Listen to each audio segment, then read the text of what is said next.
మురిసిపోయేలా మైమర్చిపోయేలా మనము ఏం చేయాలి?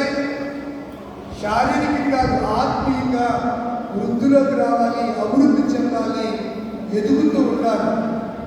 ఎదగినప్పుడు ఒక సామెత ఉంది, ఎక్కడేసావురా గొంగళి అంటే ఆ గొంగళి అన్నదంట కంబలతో వేసిన కాడే ఉన్నాను, కంబలి అన్నదంట.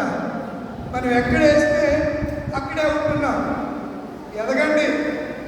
ఎక్కడ అలా ఉండటం దేవుని చిత్తం కాదు. మీరు వేరే సేవకులు పరిధిలో మీరు ఎలా ఉన్నా వాళ్ళకి ఏం పట్టదు.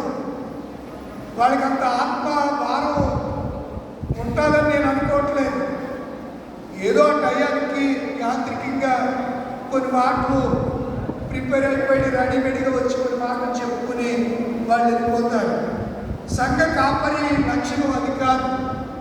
ఏ గొర్రె బలహీనంగా ఉందో, గొర్రెలకు ఎలాంటి అవసరమో గుర్తెరిగి ఆహారం పెట్టువాడే నిజమైన కాపరి అనే సంగతిని నేను మీకు జ్ఞాపకం చేసుకుంటున్నాను. మంచిది ప్రియులారా, ఈరోజు మన